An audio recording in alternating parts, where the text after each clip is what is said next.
This guide shows you how to download and install iTunes for Windows. First of all, open up your favourite browser, whether it be Edge, Internet Explorer, Mozilla Firefox or Google Chrome. Open it now.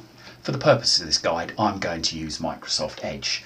At the top of the screen here in the search box, we delete out whatever's in it just by pressing the Del key or the backspace key on our keyboard. The backspace key is the key that's in the top right hand corner of the main keys of the keyboard above the return button, and it's denoted by an arrow pointing to the left.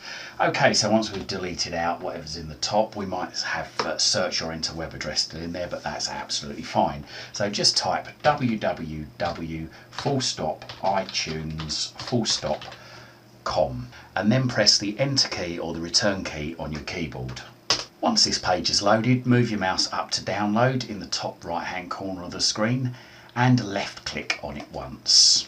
Then, when this screen appears, we need to click either download 32-bit or download 64-bit. Now, most systems will be 64-bit, but if you wanted to check whether your system is a 32-bit or a 64-bit system, then move your mouse over the start button and click the right mouse button once. That's the right mouse button, and then move your mouse up to System and left click System. These settings screens will now appear, and you can see there under system type, or to the right system type, it tells us here that our operating system is a 64-bit system, which most systems are 64-bit. Okay, so we close this window down by clicking the cross in the top right hand corner. That's a left click on that cross, and I can left click download now 64-bit.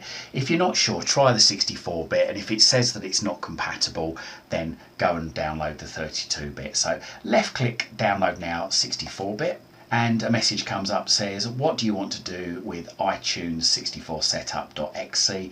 Well, I'm just going to click left click save at the moment. If your browser is Chrome, then after you click download now 64-bit, you will see at the bottom of the screen a box appear. This box, iTunes 64 setup.exe, will appear. Now wait for this to finish downloading.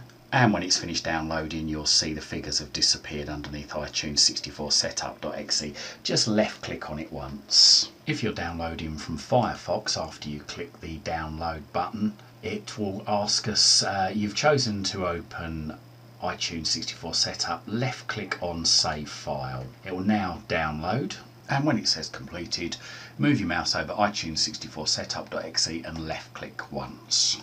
And if this box appears, move your mouse over run and left click once. And if you're downloading from Internet Explorer, once you've left click download now, this box appears at the bottom of the screen, left click save. And when it's finished downloading, move your mouse over run and left click run.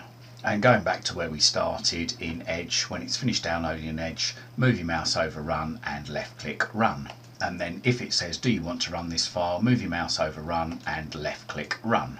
It'll now start to install.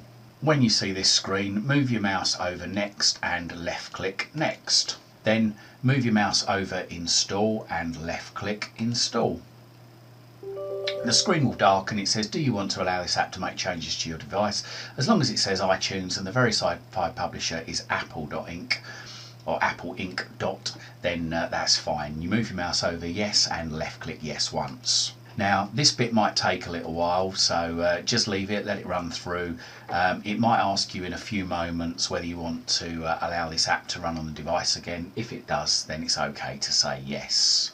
Okay, so as you can see, it's still installing. I've paused this video for a couple of minutes. It does take quite a while, depending on the speed of your computer. It could take sort of up to 5 minutes to install. As you can see, it has asked for a second time, do you want to allow this app to make changes to your device? Again, as long as it says iTunes and the verified publisher is Apple Inc. full stop, then move your mouse over the word yes and left click once, and the install will continue. Okay, so the installer is now finished.